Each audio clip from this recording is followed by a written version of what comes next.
नमस्कार। मैं हूं कुमार राजू और आप देख रहे हैं कुमार वनस्सी राजू में आपका स्वागत है।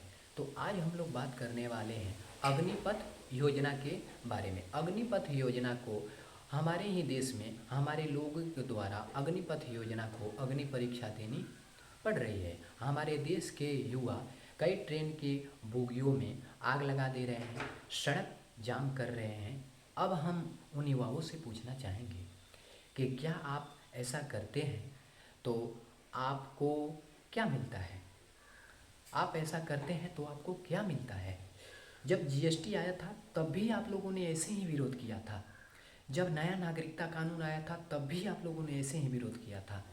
जब कृषि कानून आया था तब भी आप लोगों ने रोड पर बैठ करके धरना किया था। क्या यह सभी कानून लागू नहीं हुआ? सभी कानून लागू हुआ, आपके धरना प्रदर्शन करने के बावजूद भी। अगर आप धरना प्रदर्शन कर रहे हैं, सरकारी सामानों को ध्वस्त कर रहे हैं, तो इनसे हमें ही घाटा है। तो हमें ही समझने का प्रयास कीजिए, क्योंकि सरकारी सामानों को अगर ध्वस्त कर रहे हैं तो उनसे हमें ही घाटा है। सरकार वसूलना जानती है, तो आप समझदार हैं, समझ गए होंगे। इसी साल भारतीय रेलवे में इसी प्रकार का विवाद हुआ था। बिहार के गया जिले में कई ट्रेन के बोगियों में आग लगा दिया जा रहा था और वहाँ की ट्रेन के पटरियों को उखाड़ दिया जा रहा था। अब हम अपने युवाओं को समझाना चाहेंगे कि भारतीय सेना कोई एम्प्लॉयमेंट गारंटी स्कीम नहीं है।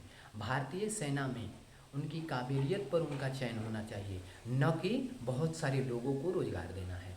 भारतीय सेना में उनकी काबिलियत पर चयन होना चाहिए, न कि बल्कि बहुत सारे लोगों को रोज़गार देना है। अब हम आपको बताएंगे कि भारत के हर साल भारत के तीनों सेनाओं के अंगों में हर साल नॉन कमीशन रैंक होता है। भारत के सेनाओं के तीनों अंगों में नॉन कमीशन रैंक होता है, जो बड़े अफसरों से नीचे होता है। वह स्थान, वह पद खाली होता है। उसी को भरने के लिए सरकारी नौकरियां निकाली जाती है, सेना की भर्तियां निकाली जाती है। जो सेना उसके लायक होता है उनको नौकरी मिल जाता है। और जो सेना 15 वर्ष से लेकर के 24 वर्ष तक नौकरी कर लेता है वह पेंशन लेने योग्य हो जाता है। अब अग्निपथ योजना में नियम क्या है, अब इसको आप समझिए।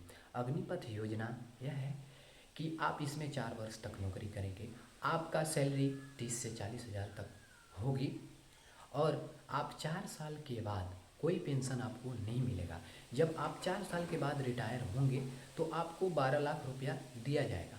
हाँ, अब इसमें आप किसी भी बैंक से लोन ले सकते हैं, यह क्रेडिट आपको दिया जाएगा। अब हम आपको बताएंगे कि केंद्र सरकार का क्या पॉइंट है।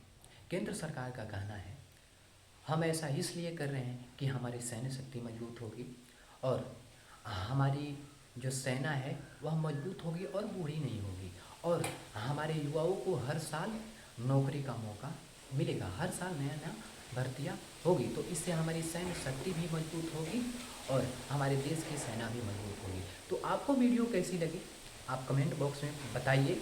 तब के लिए जय हिंद।